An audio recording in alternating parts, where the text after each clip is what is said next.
So, good afternoon, Ma'am JB Parcher. Ito po yung final requirement namin sa subject na IT Agri, which is gagawa kami ng app through Figma. And ito yung mga members namin.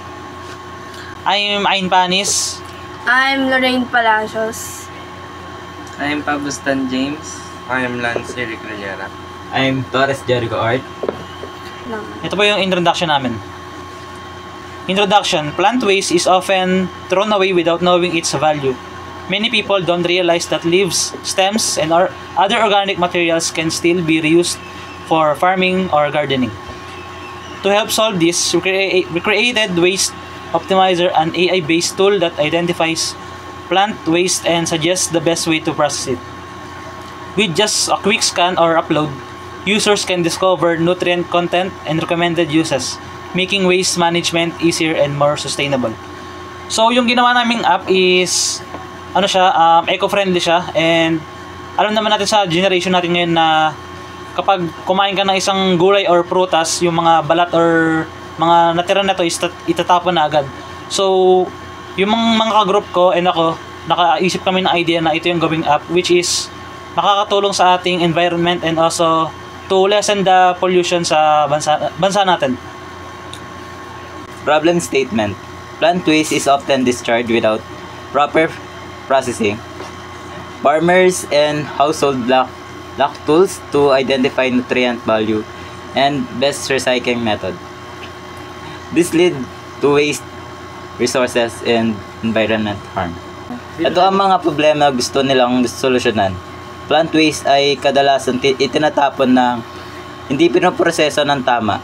Walang sapat na tools ang mga farmers at household para malaman kung anong content ng plant waste.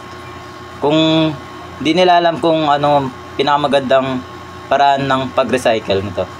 Dahil dito nasasayang ang resources at nasasaktan ang kalikasan. Proposed solution: AI-powered Waste Optimizer mobile app. User can upload or scan plant waste. The system analyzes type of nutrients and suggest optimal processing. Ito ang solusyon. Gumawa ng AI-powered Waste Optimizer mobile app. Pwede mag-upload o mag-scan ng plant waste. Ina-analyze ng system ang type ng plant waste, nutrients, best recommended processing, o gamitin bilang compost, natural fertilizer, animal feed, at iba pa. So, how it works.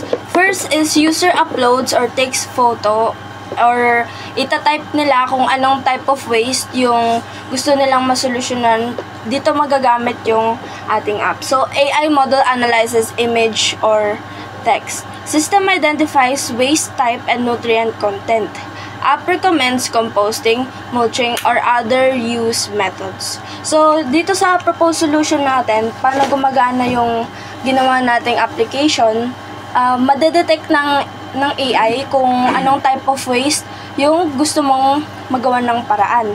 So, yung app, magre-recommend siya ng composting, mulching, or other reuse methods para masolusyonan yung problema mo. So, the benefits. Farmers gain better fertilizer sources. Buyers and gardeners get nutrient data.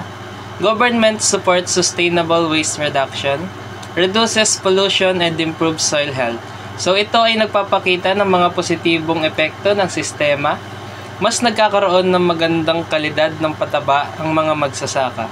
Habang ang mga buyers at gardeners ay nakatatanggap ng tamang impormasyon tungkol sa nutrients. Sinusuportahan din ito ng gobyerno para mabawasan ang basura at nakatutulong ito sa pagpapabuti ng lupa at pagbawas ng polusyon. So the challenges: requires internet for AI processing. Users need basic digital skills. Cost of maintaining AI system. Possible image quality issues. So ito naman ang mga problema o limitasyon. Kailangan ng internet para mapag-process ang AI. At dapat marunong ng basic digital skills ang gagamit. May gastos rin sa pag-maintain ng system at minsan ay nagkakaroon ng issue sa quality ng larawan. So, ito yung Waste Optimizer app namin. Para makapag-input tayo, meron tayong text field kung saan pwede nyong input yung waste with text. Tapos pwede naman kayong mag-take ng pic or scan. And pwede rin kayong mag-upload ng image kapag existing na yung image na i-scan nyo. Next, ito naman yung output. Yung example natin, banana peels at fruit peels nakasulat. Yung output, ipapakita niya yung key nutrient, which is potassium sa bananas. And sasabihin niya kung saan siya best gamitin as a fertilizer. So sa Waste Optimizer app namin, ipapakita niya rin yung processing methods. And sa baba naman, yung pro tips natin, dito nakalagay kung paano i-prep yung waste natin and kung paano siya i-utilize ng mas maayos. Thank you. Thank you po. So, ayun po yung thinking namin.